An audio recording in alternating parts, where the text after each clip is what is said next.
સખીજનો પદ્મનાભદાસ રચિત આ પદની ભાવના અદ્ભુત છે, સમજવા જેવી છે. પહેલા આખું પદ જોઈએ. શ્રી ગોવર્ધન નાથ કી જય. શોભા રસમય ભાવ પ્રગટ કર શ્રી વલ્લભ વરદેહમ નખ શિખાદિ વ્રજ વધુ વિરહની વ્યાપી યુગલ સ્નેહમ વૃંદારણ્ય ઇન્દુ સંપુટ પદૈ ગુઢ કંદ રાગે હમ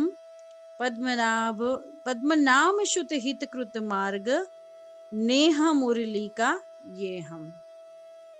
આનો ધ્યેય તત્વ એવું કહેવા માંગે છે સખીજનો કે સર્વોત્તમ સ્તોત્રના રાસ સ્ત્રી ભાવ પૂરિત વિગ્રહ, એ જે નામ છે એનું વિવરણ આ પદમાં સમજાવવામાં લખવામાં આવ્યું છે પ્રભુ કૃપાથી.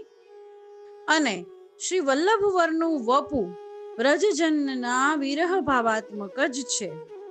સ્વપુત્રાર્થ આપ શ્રીએ વિરહ માર્ગ પ્રગટ કર્યો છે એવો ભાવ આ કીર્તનમાં છે. હવે આના જે ગૂઢ શબ્દો છે એનો અર્થ જોઈએ અને એની પાછળનું મહત્વ સમજીએ. શ્રુતિ સંકેતિક કેવળ ધર્મી સ્વરૂપની રસમય શોભાનું ભાવાત્મક સ્વરૂપ જે હોય શ્રીમદ વલ્લભ રત્નનું ભૂતળ ઉપર પ્રાગટ્ય થયું છે. શ્રીમદ ભાગવતમાં વેણુગીત અને યુગલ ગીતમાં ગોપીઓએ જેવી રીતે ગાન કરેલ દુષ વિરહ એ શ્રી મહાપ્રભુજીના અંગે અંગમાં સખીજનો પ્રચુર વ્યાપી રહ્યો હોય છે.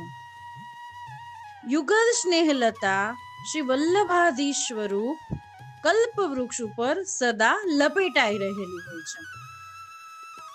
આપ શ્રીનું પદ્યાકાશ ભગવદ મન ચંદ્રોદય સ્થાન શ્રી ગિરિરાજજીની કંદ્રા સ્વરૂપ અને ગોપિકા ગેહ સમાન છે એવું કહેવા માંગે છે.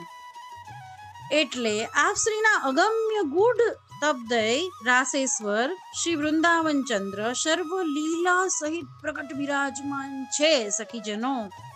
જે અલૌકિક માર્ગથી ગોપિકાઓને શ્રી કૃષ્ણમાં પરમ અનુરાગ, પરમ સ્નેહ, પરમ પ્રેમ, પરમ નેહ પ્રીતિ પ્રગટ થયો છે ને તે શ્રી કૃષ્ણના વેણુનાદના જ માર્ગથી થયો છે એવું કહેવા માંગે છે. માર્ગનું મહત્વ કયું છે? વેણુનાદનો માર્ગ.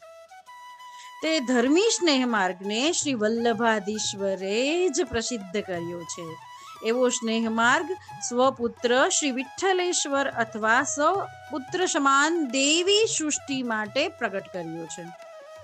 એમ શ્રી પદ્મનાભદાસ આ કીર્તનમાં ઉદ્ઘોષ કરે છે ઘંટા નાદ સાથે. સખીજનો, કહેવાનો તાત્પર્ય, પુષ્ટિ માર્ગીય બુદ્ધિશાળી વૈષ્ણવોએ દુનિયાના આંધળા, દ્વેષગ્રસ્ત, ક્ષણિક અધિકારગ્રસ્ત, સ્વાર્થી, મિથ્યાભિમાની, જ્ઞાની, અજ્ઞાની, મોહ ઉન્મત્ત લોકોના મૃત શબ્દોને નહીં ગણકારવા અને નિર્ગુણ વેણુપથ પર પુષ્ટિ માર્ગનો અભ્યાસ કરી અનુપમનો અનુભવ કરવો જોઈએ.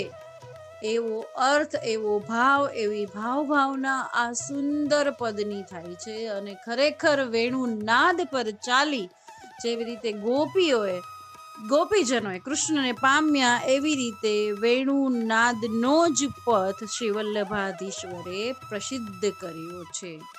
શ્રી ગોવર્ધન નાથ કી જય.